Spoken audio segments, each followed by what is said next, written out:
As technology plays an ever-increasing part in the world we live in, and we become ever connected to the digital world, automakers are trying to find the ideal way of letting our cars become part of said world. After a first few faltering steps in which we saw some truly terrifying and unintuitive in-car systems, many automakers today have handed off the navigation and entertainment parts to Android Auto and Apple CarPlay, essentially bypassing the whole thing and letting their customers use their smartphones as a way of ensuring that their car's in-dash experience isn't too dated. Tesla, now a few other automakers, have used different approaches, offering over-the-air software updates that add new functionality and tweak existing ones to dashboards to keep their vehicles feeling up-to-date and fresh.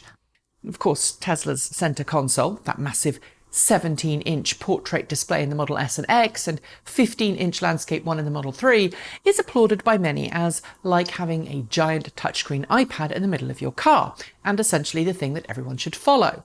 And Byton, whose upcoming M-Byte has a door-to-door 48-inch curved digital dashboard that it calls a shared experience display, has taken the concept of digital displays to a whole new level. This includes supplementing the already massive dash screen with a digital display in both the front armrest console and even the steering wheel. That's more screen real estate than I think most people have on their home computer. But I digress. The idea, of course, is that in the future, when cars drive themselves, we'll be able to use these massive displays to entertain ourselves while we travel. Today, those screens are used to provide information to the driver and the passengers, although some people have commented that there is now a case of information overload if you're not too careful using those displays when you're on the road, especially at night. Of course, there has to be some kind of happy middle ground between having a massive display and no display, and I think Honda might have found it in its upcoming 2020 Honda e-Electric hatch. And yes, I know not everyone lives in a market where the Honda e will be sold, but as dash designs go, I think this one is so good it's worth talking about anyway. That's because, as a video released this week by Honda shows, Honda's first ground-up all-electric production car features an expansive dashboard that stretches from side to side like the one found in the Byton M-Byte. The difference? It's more modest, and instead of being made up of a single display panel, is actually multiple displays side by side. And the result, I think, could show us the infotainment dashboard of the future. And here's why. It doesn't take up a massive amount of space when compared to some other options. It's clean in its design, it's located exactly where it needs to be, and it seems to have a decent level of software functionality that is intuitive rather than confusing. For as long as cars have had dashboards, we've got used to them being just below the windscreen. We've been used to them giving us the basic information we need to safely drive along. We just glance at them as we're driving. And as cars have become more complicated, so too have their dashboards. Today, we're used to multiple levels of dashboards with large center consoles that are often lower than the main display of the driver information system. The Model 3, of course, is an exception to this because it has just one display and it's in the center. But regardless, we're used to displays everywhere.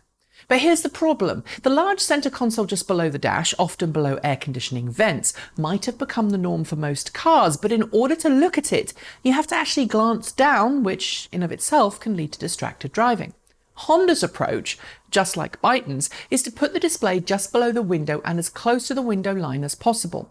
Unlike Byton's screen, which almost seems too big for the car it's in, Honda's dashboard design for the Honda E seems to be proportionally correct.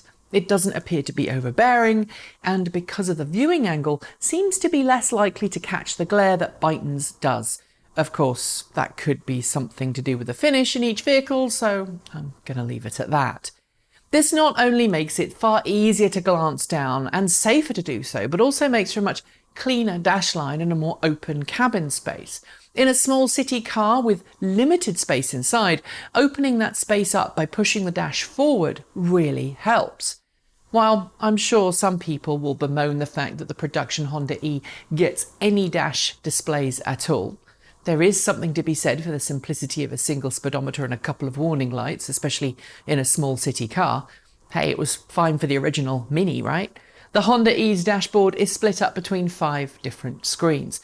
At each end of those displays, there's a digital display a little lower down than you might expect a traditional mirror to be, and that is the respective view from each of the Honda E's Sideview cameras. These cameras not only reduce drag compared to a traditional mirror, but they also offer better visibility than a traditional mirror might in poor weather. Behind the steering wheel itself, there's an 8.8-inch display that you'd find in any vehicle. It gives the usual functionality that you'd expect from a modern digital dash. But adjacent to that, there are two 12.3-inch touchscreen displays which can be completely customised by the driver. Those two screens operate in tandem, allowing you to swipe things from one screen to the other. And this is great news if you've got a front seat passenger who can take care of all the things that might actually distract you, like set music and navigation, without having to lean over into your space.